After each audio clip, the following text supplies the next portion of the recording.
नमस्ते भारत, नमस्ते किसान। मैं हूं महावीर किसान, बलराम किसान के साथ रायपुर छत्तीसगढ़ से सीखना सिखाना मुहिम पे 70-30 खेती। किसान खर्च आधा उत्पादन ज़्यादा कैसे करे, इसके लिए आए हुए हैं छत्तीसगढ़ में। अभी आज तारीख है 4/6/2022। हमारे गणेश भैया आए हुए हैं। हम हैं अभी भीमभोरी बेमेतरा ब्लॉक पे, और कहाँ पर है उनको आपको किसान से परिचय कराते हैं कि हम कहाँ पर हैं। पूरा पता आपको बता देंगे। भैया 2 मिनट। भैया राम राम। राम राम नाम भैया। पता परिचय भैया, हम कहाँ पर हैं? नारायण वर्मा, ग्राम कुम्ही, बेमेतरा जिला, पोस्ट भीमभोरी। जी, अभी केला लगा हुआ है। कब का प्लांटेशन है? ये जो है 25 फरवरी 2021 का प्लांटेशन टीपी टाइम है।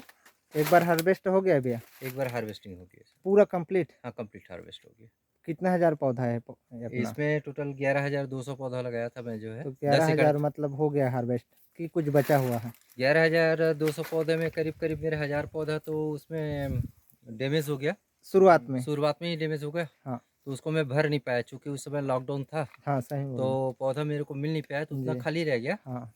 और उसके बाद फिर मेरा वो जो बच गया 10,000 पौधा, वो 10,000 पौधे का मैं कर रहा हूँ खेती अभी। तो उसमें मेरा हार्वेस्टिंग कुछ करीब करीब 2,500 से 3,000 के आसपास का हार्वेस्टिंग हुआ था। हाँ इसी बीच में 2 मई को तूफान आया। जी। तूफान में पूरा मेरा प्लांट जो है गिर गया। अच्छा, तो उसमें मैं फ़ायदा नहीं ले पाया हूँ। तो आगे देखते हैं भैया, आप क्या हमको राय देंगे। जी गणेश भैया राम राम भैया। हम छत्तीसगढ़ में हैं भैया, इस तरीके से समस्या अभी आ रहा है। क्या आप किसान ही बताएंगे और उनका समाधान आपको करना पड़ेगा कि बहुत समाधान तो परेशानी करेंगे, है? कोई दिक्कत नहीं है। जी सबसे पहले तो मैं समझना चाहूँगा कि ये दोनों क्यों आपने रखे हुए हैं? नहीं, एक को रखे थे और दूसरा फिर साइड से निकल गया है। नहीं, दोनों एक साथ में है। एक रखा था, दूसरा ये अनइवन हो सकता है। जी जी दोनों साथ में है, तो इसमें से एक ही रखना है, ये ध्यान रखो। जी हर जगह पे 2 दिख रहे हैं, तो ये 2 नहीं चाहिए, सिंगल ही रखो। जी बराबर, ये अभी ध्यान रखना है। और कचरा जो मल्चिंग कर रहे हो, एक में कचरा और एक में खाली कर रहे हो, बराबर। जी। तो ड्रिप उस साइड से कर लेना है। हाँ। जब बारिश आएगी अभी, उस समय वो कचरे के ऊपर आपको ड्रिप कर लेना है। ड्रिप गलत है और अभी। ये जो है, जी। ये खरपतवार निकाल के उसी के ऊपर डाल दो। अच्छा। ठीक है। हाँ। तो इसमें हेर्बिसाइड हर्बिसाइड का स्प्रे नहीं करना है, गलती से भी नहीं करना है। जी। वो जहर है भयंकर, हम्म, वो लाना ही नहीं, वो कैंसर हमारे यहाँ पे। जी। 1-2 लेडीज या 100-200 रुपये ज़्यादा लगेंगे, इसको निकाल दीजिए। और ये कोई बड़ी चीज़ें नहीं है, नहीं, वो तो ये आसानी आपके से यहाँ निकल पे ये जाएगा। आसानी से निकल के इसमें ये औरत डाल देगी। जी। ये निकाल दो। जी। ठीक है। जी। ये एक में कचरा, एक में खाली। खाली। अगर हो तो इसमें एक छोटा 1.5 या 2 फीट का कल्टीवेटर घुमा दो, ताकि मिट्टी में यहाँ पे जो भी बचेगा वो भी निकल जाएगा। जी। तो थोड़ा सा फुडरा रहेगा, तो एयर सर्कुलेशन गैप यहाँ पे बन जाएगा। बराबर। थोड़ा सा घुमाना है, ज़्यादा नहीं। हाँ। इतना कल्टीवेशन घुमाना है यहाँ पे बीच में, तो यहाँ पे एयर सर्कुलेशन गैप बन जाएगी। दूसरा, आपके यहाँ पे पानी में TDS बहुत ज़्यादा है। जो क्षारी यहाँ पे दिखाई दे रही है ना, ये क्षारी जो है, इसके लिए एसिड ट्रीटमेंट इसमें करें। एसिड 100 लीटर पानी, 1 लीटर सल्फ्यूरिक एसिड, 1000 पौधों के लिए। जिस दिन पूरे दिन की लाइट है उस दिन आपको ये करना है। ये महीने में, हर महीने में एक बार करना है आपको। जी। ये ध्यान रखना है, हर महीने में एक बार होना ही चाहिए, क्योंकि आपकी मिट्टी हार्ड भी बहुत ज़्यादा है ना। तो ये चीज़ों के ऊपर ध्यान रखिए। महीने में एक बार में कितना दिन तक कंटिन्यू कितना महीना? साल भर करना है। साल में 12 महीने हैं तो 12 बार हो जानी चाहिए। सल्फ्यूरिक ट्रीटमेंट एसिड ट्रीटमेंट करनी है, कंटिन्यू करना चाहिए। करना ही है। हर महीने में एक बार करते रहो। तो लेकिन ध्यान ये रखना है कि फर्टिगेशन शेड्यूल देने के बाद में नहीं करना है, फर्टिगेशन देने के पहले कर लेना है। अच्छा। वरना जितने हेवी मॉलिक्यूल्स होते हैं वो फर्टिगेशन सब नीचे चला जाता है। क्योंकि मैं कभी भी बोलता हूँ, या हमारे प्लेटफॉर्म पे आप कभी भी देखोगे, तो जब भी एसिड ट्रीटमेंट करोगे उसके बाद 5 से 6 घंटे पानी चलाना है। हाँ। तो मटेरियल अगर आपने दे दिया है, तो पोटास, कैल्शियम, ये जो हेवी मॉलिक्यूल्स होते हैं, ये पानी के साथ में नीचे चले जाएंगे, क्योंकि आपके पास में ड्रिप है। ड्रिप स्प्रेड ऐसा करता है पानी, तो पौधा भोजन अब तक नहीं कर पाएगा जो आपने दिया है, वो उठा नहीं पाएगा। ठीक है। आजा। क्योंकि इस एरिया में दिक्कत है, ये हमारे यहाँ भी ऐसा सबसे तो सबसे बड़ा ये है। करना ही पड़ेगा हर बार। और आप हाँ। लोगों को अभी ये जी। नाली पाली का कंसेप्ट जो है ये कर लीजिए। ये दो दो पौधे जहाँ है ऐसे एक कट करके वहाँ पे डाल दीजिए। दूसरी बात, ये फल कटने के बाद में इसको यहाँ से गर्दन कट नहीं करना है जी। इसको मदर प्लांट को है वैसा ही रखना है। और पत्ते जो है ऊपर 3 से 4 पत्ते रखने हैं अगर गर्मी का मौसम है तो। जी। बारिश आने के बाद में 2 पत्ते रखने हैं, तो ये रिवर्स न्यूट्रिशन अपने बेबी को देगा। जी। पानी बहुत कम हो रहा है मेरे हिसाब से अभी। पानी तो ऐसे भी है कि आज मैं मशीन नहीं चलाया हूँ, कल के करीब पूरा नाली में पूरा पानी बह रहा था। देखिए हो क्या रहा है, पानी लगाने के बाद पानी बहना, हाँ हाँ। ये सबसे बड़ी समस्या है। जी। क्यों? आपके जमीन में क्षार बहुत ज्यादा हो गए हैं। अच्छा। आप बेड के ऊपर 2 घंटे पानी चलाते हो तो पानी बेड के ऊपर नहीं आता है, डायरेक्ट नाली में आ जाता है। ये हो रहा है। हाँ भी हो रहा है। ये इस वजह से हो रहा है कि आपके मिट्टी में सॉइल बची नहीं है, सैंड हो गई है, अच्छा अच्छा। बारीक बारीक पार्टिकल बन गए हैं आपके यहाँ पे। मैं अगर ये छानने लगाऊं तो ये जो है ये रेत में कन्वर्ट हो गया आपका। जी। ये तो इसमें पानी इरेजन हो जाता है, नहीं तो बह के बाहर निकल जाता है। हाँ हाँ। गलती से मैंने बोला कि 1 घंटा ज्यादा पानी चला दो तो पूरा पानी बहना शुरू हो जाएगा। हाँ, मतलब पानी जमीन में टिक नहीं रहा है, वो जैसे ही बूंद गिर रही है सीधा बह के निकल के जा रही है। मतलब मिट्टी में पानी नहीं रुक रहा है। इसका मतलब क्या है, मिट्टी क्षार युक्त हो गई है। इसका पीएच अगर अभी चेक करोगे तो 8 के आगे दिखाएगा, हाँ 8 के आगे दिखे है ना। 8.5 के लगभग होगा। तो इसी को तोड़ने के लिए आपको सल्फ्यूरिक एसिड ट्रीटमेंट करना पड़ेगा। और इसके ऊपर कचरा मल्चिंग अगर करोगे तो ये कचरा मल्चिंग के नीचे बायोडाइवर्सिटी बनेगी। इसको भी मल्चिंग कर सकते हैं। ये करो ना, कोई दिक्कत नहीं है। ये पूरा एक में कचरा करो यहाँ तक, तो बेड के ये ऊपर पूरा जीव जीवस से जीवनम बनेगा। तो एसिड ट्रीटमेंट करने की आवश्यकता नहीं पड़ेगी आज के 1 साल बाद। अच्छा। ये मुझे दिखाई दे रहा है इसलिए मैं आपको बता रहा हूँ। अगर यहाँ पे पूरा जीव जीवस से जीवनम मित्र बैक्टीरिया कॉलोनी होती तो मुझे थोड़ा ही किसने बोला है कि यार ये चीजें वो करना ही नहीं है। लेकिन आज कंडीशन ऐसे है कि वो अप्लाई करना पड़ेगा, तभी आपके पौधों के जड़ों के पास पानी टिक पाएगा। अच्छा ठीक है भैया।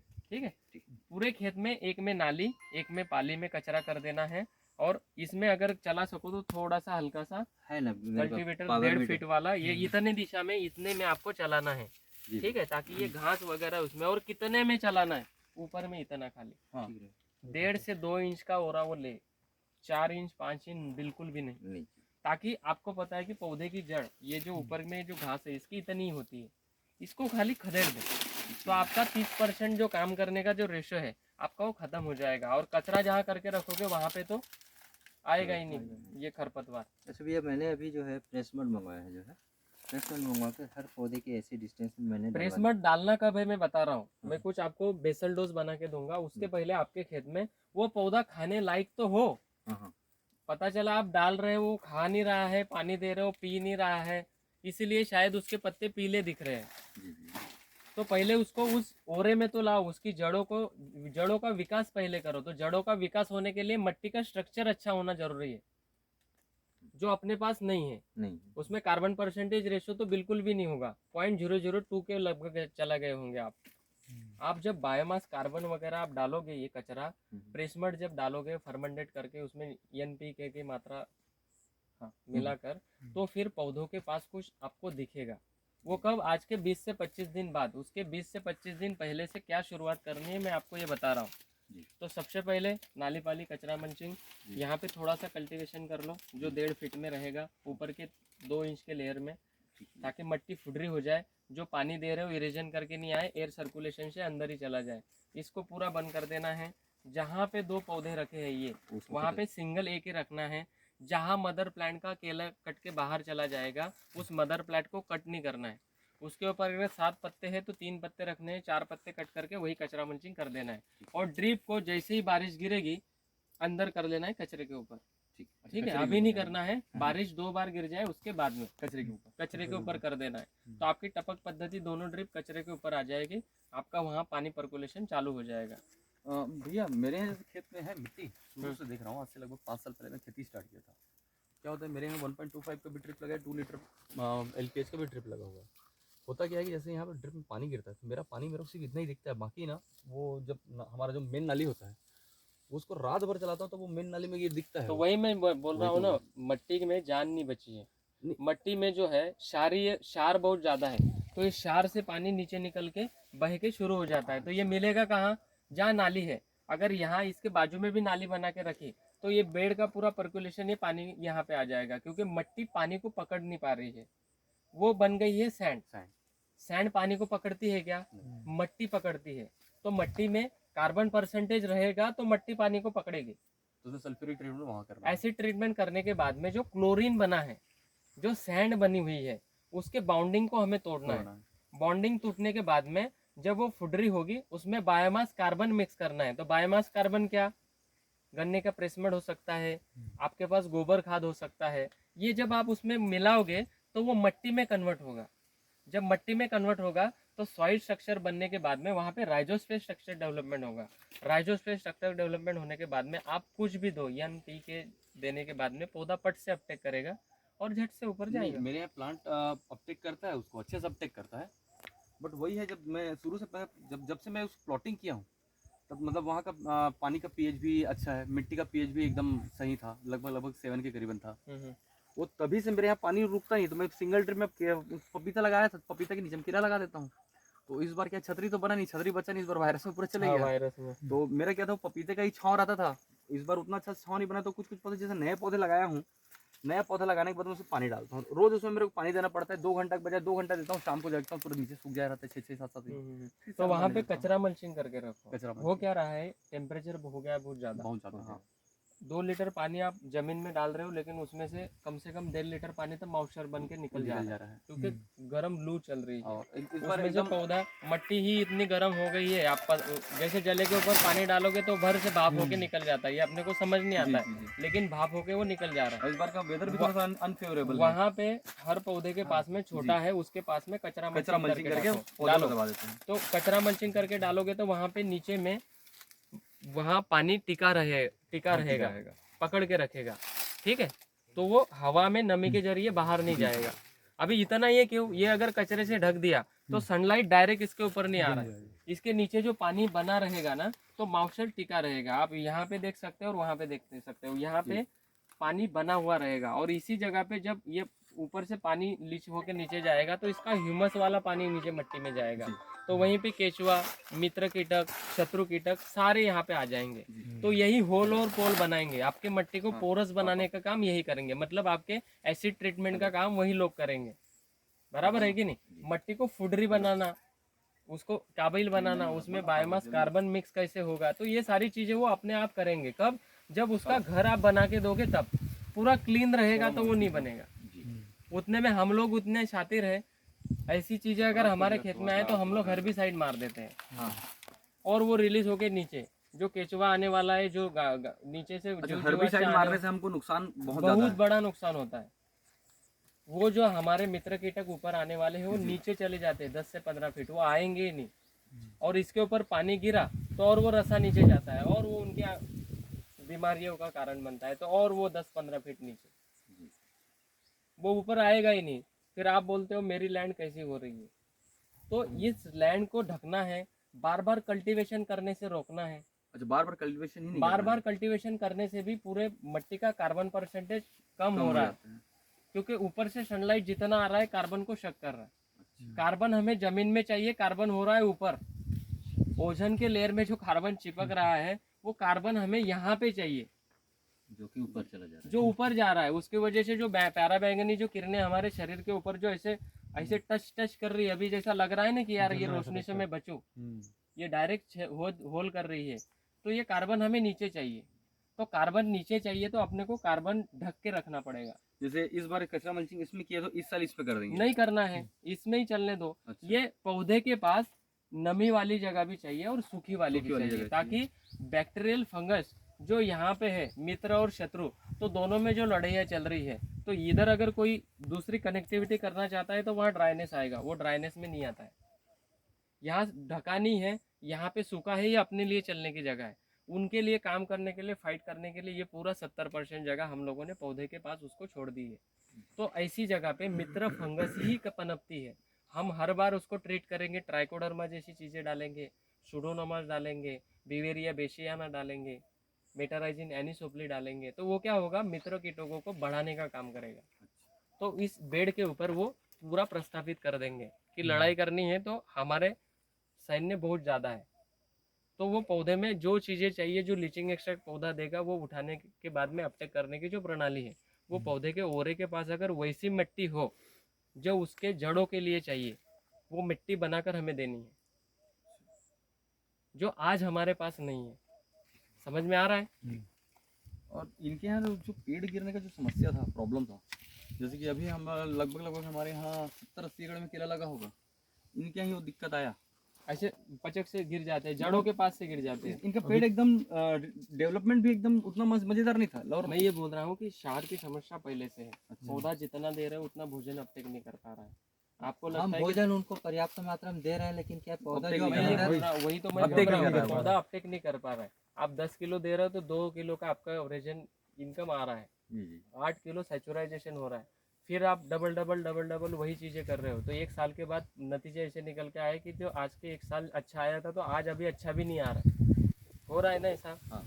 आज के 6 महीने पहले तो भी अच्छा दिख रहा था, अभी तो साला एकदम ही गड़बड़ दिख रहा है। तो ये क्यों हो रहा है? बीच में फल के जो साइज था ना भैया, पीछे बहुत शानदार था। बीच में अच्छा था, उसके बाद जो फल का जो मोटा हो रहा था, और फल जो मोटा और लंबाई जो कम हो रहा लंबाई बढ़ नहीं रहा था एक्चुअल में। और और इसका जो इंटरनल डिस्टेंस है वो तो बहुत ही एकदम लो था उसमें। वो तो वही है ना, फर्टिलाइजर हाँ। अगर ये सही समय पे फास्फोरस चाहिए तो उठा नहीं रहा है, हाँ हाँ पोटास चाहिए तो वो उठा नहीं रहा है। तो इसके लिए ट्रीटमेंट में जो बता रहा हूँ, मट्टी में हमें ये ट्रीटमेंट, देखिए पौधा हमें पता है कि मार्केट में 18 तरह के न्यूट्रिशन है, उसमें 3 NPK, नाइट्रोजन, फास्फोरस, पोटास, उसके सेकंड में आता है कैल्शियम, मैग्नीशियम, उसके लास्ट में आता है जिंक, बोरान, मैलिब्लेडिनियम, ये चीज़ें। तो इतना ही साइंस में हम लोगों ने पढ़ा है। क्या पौधा इतना ही उठाता है? अपना हमारे मट्टी में 108 से 110 न्यूट्रिशन पाए जाते हैं, तो क्या पौधा उन न्यूट्रिशनों को नहीं उठा रहा है, जो मार्केट से हम लोग खरीद के अभी भी नहीं डाल रहे हैं? क्योंकि पता ही नहीं किसको तो बनाएगा क्या, लेकिन पौधे को तो वो चाहिए ही चाहिए। और झिंक के अलावा दूसरा भी कोई उठा रहा तो अपने को क्या पता है, जी लेकिन पौधे को इस मिट्टी के सिरे से जोड़ के रखने का काम हम लोगों ने किया है, तो मट्टी को रिपेयर करने का काम भी हमारी जिम्मेदारी है। अभी मट्टी को रिपेयर करना मीन्स क्या, कि मट्टी के कार्बन परसेंटेज लेवल को हाई करना। हाई करना चाहिए। तो हाई कर ही नहीं रहे हैं, हर बार हम लोग फर्टिलाइजर की तरफ ही जा रहे हैं, जो पौधे का प्राथमिक भोजन नहीं है। जी आपको आपके खेत में केला लगाना है तो सबसे पहले लैंड प्रिपरेशन करना है और सॉइल प्रिपरेशन करना है। सॉइल प्रिपरेशन में केला लगाना है तो 7 pH चाहिए, कार्बन परसेंटेज रेशो 0.005 के लगभग चाहिए, क्लाइमेट कंट्रोल चाहिए, तो चारों तरफ से गन्ना घास, जो गर्म लू नहीं आए, ठंडी लू नहीं आए, ये नॉर्मल क्रिटिकल बातें हैं। पौधा अगर हमारे पास 5 पत्ते वाला है, 10 पत्ते वाला है, 15 पत्ते वाला है, 20 पत्ते वाला है, तो उस हिसाब से उस समय पे क्या टेम्परेचर है, तो उसको पानी की रिक्वायरमेंट क्या है, ये वाटर मैनेजमेंट हम लोगों के पास में चाहिए। इसके बाद में फिर न्यूट्रिशन आएगा, जरूरत पड़े तो हम लोग देंगे और देना ही पड़ेगा, तो उतना देने के लिए हम लोग तैयार हैं। लेकिन ये 4 पॉइंट क्लियर होने के बाद में हमारा सबसे पहला पॉइंट होता है कि सर मैं इसमें क्या खाद दूँ जो आज मेरा पौधा चले। वो हमारे डिक्शनरी में है ही नहीं किसान पाठशाला की। हम लोग सबसे लास्ट वाले पॉइंट में न्यूट्रिशन मैनेजमेंट को लेते हैं। सबसे पहले सॉइल, सबसे पहले सॉइल, क्योंकि पूरे न्यूट्रिशन तो सॉइल से ही आप दे रहे हो। NPK पे तो बेस है आपका, आप उसको पुशअप दे रहे हो कि ये भाई थोड़ा सा ले ले और बाकी न्यूट्रिशन वहाँ से खींच ले। तो उसमें न्यूट्रिशन जो है वो एक्टिव फॉर्म में नहीं है, उसको एक्टिव फॉर्म में करने का काम ही तो हम लोग कर रहे हैं। अगर वो नहीं करोगे, कचरा मल्चिंग नहीं करोगे, नाली पाली, वहाँ पे वापसा कंडीशन नहीं रहेगी, वाटर मैनेजमेंट नहीं रहेगा, तो पौधा अच्छे से नहीं चल पाएगा। पिछले साल पता चला अच्छी ईल्ड थी, इस साल में गड़बड़ हो गई, सारी चीज़ें वही दी, लेकिन क्लाइमेट ने सपोर्ट नहीं किया। तो क्लाइमेट ने सपोर्ट करेगा ही नहीं। पिछले 8 दिन से टेम्परेचर इतना भयंकर है कि मैं खुद यहाँ परेशान हो गया। बात सही है। टेम्परेचर क्योंकि अभी तो धूप तो इसको आप करोगे कैसे? तो इसके लिए करना क्या पड़ेगा, जैसे गर्म लू हमारे खेत में जहाँ जहाँ से आ रही है, तो हमारे पूरे बाउंड्री में जैसे 11,000 पौधे, मतलब बहुत बड़ा प्लॉट होता है, तो 11,000 की जगह पे 1,000 ही लगाओ, लेकिन 1,000 पौधे कहाँ पे, जो मेड़ पे हमें गन्ना घास लगानी है। तो ऐसे तो कई सारे पौधे पिचक के गिर गए जो 1,000 पौधों के लिए आप काम कर रहे हो, तो यही काम आपके मेड़ के ऊपर कर लो। तो बीच में 2 किलो का एवरेज ज़्यादा लाने का प्रयास करो। मेड़ पे कुश्तियाँ खेलने की बजाय हमारे खेत में कुश्तियाँ खेलो, जहाँ पे हम लोग पौधा लगा रहे हैं। तो हाँ। 2 किलो का एवरेजन अगर आप इसमें ज़्यादा लेकर आ गए ना तो 10,000 में उतना निकल के आ गया अपना 1,000 पौधे का। और वो भी देख रहा था भैया, अभी गर्मी है ना, तो फिर मैं सोच रहा था कि प्लांट जो अंदर से पूरा ऊपर से पिचक के नीचे रूट रॉट टाइप का नहीं हो जाता है, हाँ वही होगा तो ना। रीजन मेरे को ये पता चला कि ऊपर का जो पत्ता चिपका हुआ है वो चिपक के काला होकर नीचे सड़ते पूरा नीचे चला गया। मैं उसको रूट रॉट करके फंगिसाइड दे रहा हूँ, जबकि मैं उसको मिट्टी का स्प्रे वहां पर तुरंत कर देना चाहिए था, वो चीज नहीं किया इस बार। इसमें रूट के पास भी डेवलपमेंट बैक्टीरियल फंगस, अभी कल के दिन में यहाँ पे था तो दिन में 45 और 47 की गर्मी है, हाँ। रात में 2 बजे के बाद में ठंडी लग रही थी, चादर ओढ़नी पड़ी मुझे गच्चे पे जब सोया था। तो ये तो पौधे के साथ भी हो रहा है कि हाँ। रात में ठंडी है दिन में गर्मी है, तो ये इसको बोलते हैं सर्द गर्म। तो इसी सर्द गर्म में वो चीजें आती है जो आप सेंटर पोंगा जो बोल रहे हैं ना उस समय, तो उसको ट्रीट करना है, बैक्टीरियल फंगस को किल करना है। तो उसके लिए ब्लीचिंग पाउडर की ड्रिंचिंग करना है और ऊपर से वीएम स्प्रे कर देना है मट्टी और वाइसोनोमेटा जो का। बाकी नीचे जो कंद जो है वो काला हो गया, उसको तो उखाड़ के फेंकी तो दो उसको तो वो बैक्टीरियल फंगस में ही हो गया। हाँ। ये करना कब है, जैसे ऐसा सिचुएशन बनता है जैसे आज के 10 दिन बाद बारिश आने वाली है, क्लाउडी इन्वायरमेंट हो रहा है, तो उसी समय उसके नीचे ब्लीचिंग पाउडर जानी चाहिए। बारिश आने के 15 दिन बाद आप बोलोगे कि भैया ये पौधा सड़ रहा है, शायद बारिश की वजह से सड़ रहा होगा। ये 15 दिन पहले एक्टिव हो गया था, अभी धीरे धीरे खत्म होने के कगार पे आया। जब खत्म होने के कगार पे आया तो आपको विजुलाइज हुआ, आपने उसको महसूस किया।